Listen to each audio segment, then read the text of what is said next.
ലോക്സഭാ തെരഞ്ഞെടുപ്പിൽ പഞ്ചാബിലെ മുഴുവൻ സീറ്റുകളിലും കോൺഗ്രസ് അപ്രമാദിത്വമുണ്ടാകുമെന്ന് ആത്മവിശ്വാസം പ്രകടിപ്പിച്ചിരിക്കുകയാണ് മുൻ മുഖ്യമന്ത്രിയും ജലന്ധറിലെ കോൺഗ്രസ് സ്ഥാനാർത്ഥിയുമായ ചരൺ സിംഗ് ചന്നി. സംസ്ഥാനത്തെ യുവാക്കൾ അന്യരാജ്യങ്ങളിലേക്ക് കുടിയേറുന്നതിനും ഇവിടെ മയക്കുമരുന്ന് നുഴഞ്ഞുകയറ്റത്തിനും കാരണം BJP സർക്കാരാണെന്നും അദ്ദേഹം ആരോപിച്ചു. പഞ്ചാബിലെ മുഴുവൻ സീറ്റുകളും കോൺഗ്രസ് തൂത്തുവാരുമെന്നും NIAക്ക് നൽകിയ പ്രത്യേക അഭിമുഖത്തിൽ ചന്നി പറഞ്ഞു. കേന്ദ്രത്തിലെ BJP സർക്കാർ എപ്പോഴും പഞ്ചാബിലെ പൊതുജനങ്ങളെ ഇടിച്ചു താഴ്ത്താൻ ശ്രമിക്കുന്നുവെന്നും അദ്ദേഹം ആരോപിച്ചു. പഞ്ചാബിന്റെ സമ്പദ്ഘടന കാർഷിക മേഖലയെ ആശ്രയിച്ചാണ് നിലകൊള്ളുന്നത്.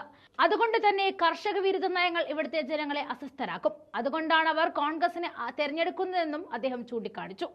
കുടിയേറ്റത്തിനും മയക്കുമരുന്ന് മാഫിയയുടെ വളർച്ചയ്ക്കും കാരണം BJP സർക്കാരാണെന്നും അദ്ദേഹം ചൂണ്ടിക്കാട്ടി. 10 വർഷമായി അവരെന്താണ് ചെയ്തത്? അതിർത്തികളിൽ മയക്കുമരുന്ന് തടയേണ്ടത് അവരുടെ ഉത്തരവാദിത്തമാണ്. യുവാക്കൾ അന്യനാടുകളിലേക്ക് ചേക്കേറുന്നതിനും BJP ഉത്തരവാദിത്തം പറയണമെന്നും അദ്ദേഹം വിമർശിച്ചു. അവർ സംസ്ഥാനത്ത് മയക്കുമരുന്ന് റാക്കറ്റ് നടത്തുന്നു എന്നാണ് അദ്ദേഹത്തിന്റെ ആരോപണം.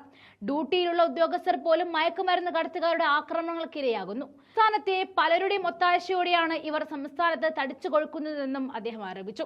നേരത്തെ മയക്കുമരുന്ന് കടത്തുകാരുടെ അനുയായിയായിരുന്ന ഒരാൾ ഇപ്പോൾ BJPയിലുണ്ടെന്നും അദ്ദേഹം വിമർശിച്ചിട്ടുണ്ട്.